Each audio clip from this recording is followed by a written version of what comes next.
In this lecture, we're going to talk about something called Bezout's identity.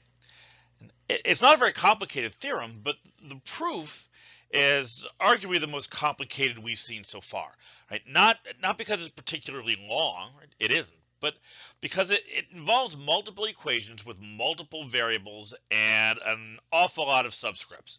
So don't hesitate to pause the lecture and stop to think about each step, even write out each step yourself if you need to. Having to stop and think things through is a normal part of comprehending a new proof like this one. Right? I also don't want you to think that you should understand a proof like this well enough to be able to go back and, for example, recreate it on your own after we're done. Students in this class really shouldn't reasonably be at that point yet. Instead, I want you to make sure you understand the reasoning involved in the individual steps in the proof. In other words, at this point, you should be focused on the trees rather than trying to comprehend the entire forest. Okay, so here we have Bezout's identity. And what this is saying is if we start off with two positive integers, then there exist two other integers, s and t, such that we have this equation. Right? And what this equation here is saying is we can always take the greatest common divisor of two numbers and rewrite it as what's called a linear combination of those two numbers. Right now, a linear, I mean, you already know what a linear equation is, right? And hopefully this kind of looks similar to one of those, right? What we've done here is we've rewritten A and B, we've rewritten the greatest common divisor as the sum of, in this case, integer multiples of the two original numbers. Okay, so let's see how we can prove this. Doing this is going to rely heavily on Euclid's algorithm. Right? Remember how Euclid's algorithm works, right? It says that the greatest common divisor. Let's give this a name. Let's call the greatest common divisor D. Right? So it says that if I take and I write this equation, right? I write A equals B. Let's call it Q1 plus R1. Then D, the greatest common divisor of A and B, is equal to the greatest common divisor of B and R1, that new remainder. And then we do this again. Right, then I say, okay, well, let's rewrite this, right? I've got B and R1 now. So let's say B is equal to Q2 times R1 plus some new remainder, R2. Okay, so now I know that this greatest common divisor we're looking for is the same as the greatest common divisor of R1 and R2. Right, and we can keep going. Right, so as a matter of fact, I'm going to probably, if you look up these proofs online, they won't do nearly as many of these individual equations. But at this point, I think it's helpful to have a few of them in hand to work with. So I'm actually going to do one more. Right, the next level would say R1 is equal to Q3 R2 plus R3. Right, and I do this because and this is literally what I do when I'm trying to write the general form on the next line. Now I can kind of start to see what the pattern is, right? The remainders, these numbers, B goes over here, R1 goes over here, and what happens? The remainder comes over here and becomes the number that I'm multiplying by Q each time. And you can also see the pattern in the subscripts, right? The R's, there's R1, R2, R3, and it's always going to be Q3, right? The index of the Q will match the index of the new remainder. Right, so now I can write the kind of the general version, right? We keep doing this, and we get Rn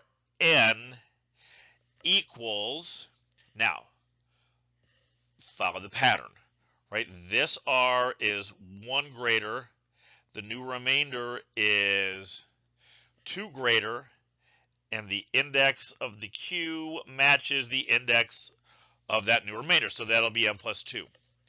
Okay, now again, I'm going to write a couple more of these. As a matter of fact, this would be a good place for you to stop and pause and try to do this yourself. I want to have r n plus 1 and r n plus 2. Right, so what are these going to be? Well, remember our pattern, right? This is r n plus 2 plus r n plus 3. Okay, and then what happens? This becomes qm plus 3. Now, I want this to be where the algorithm ends. Remember how we know when this ends? We know when this ends when the remainder becomes 0.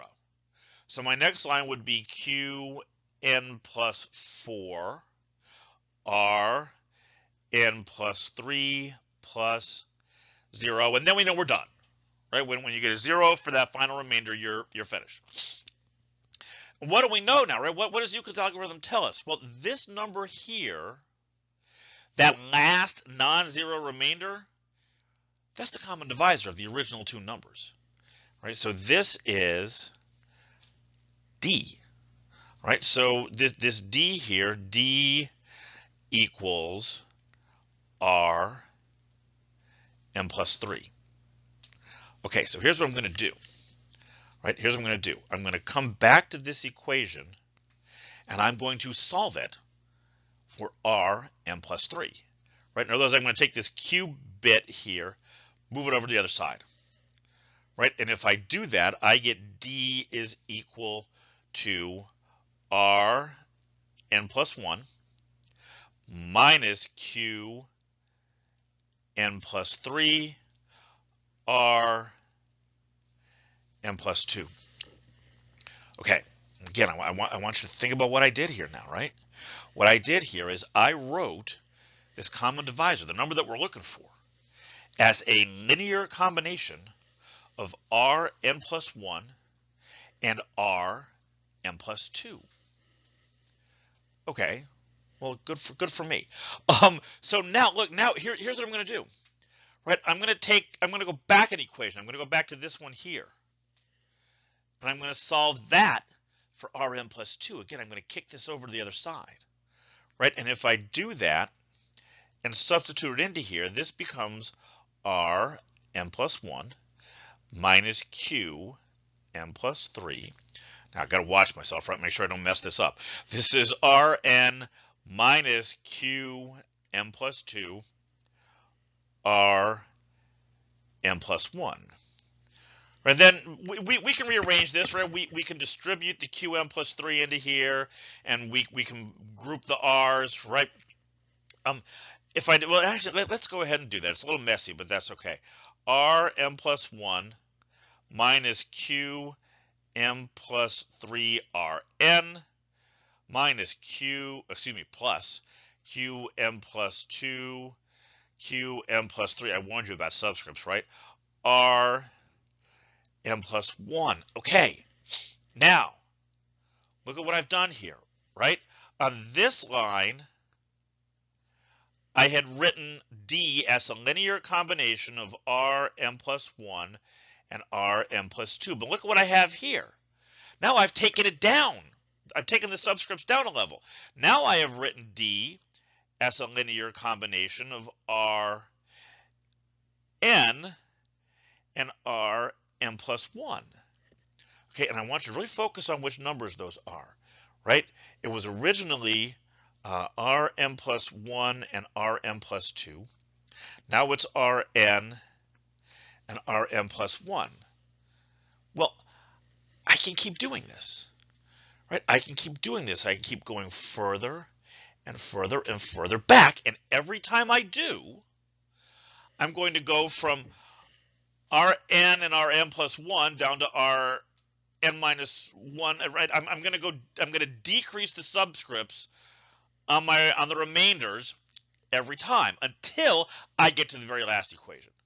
Right? So when I get to this one, it'll be a linear combination of R1 and R2. When I get to this one, I'll have written D as a linear combination of B and R1. And here's the magic step. When I get to the last one, I will have written D as a linear combination of A and B.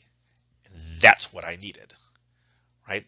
I wanted to show that I could do that, and I can. And you can see now that I can by walking backwards, step by step, through all of these equations that we got by Euclid's algorithm, right? And there's our proof. That's what we needed to show. So here we have another something that's a little new for us. And all that's really new is the name, right? We have something called a lemma, right? A lemma it's a theorem, like all the others we've looked at.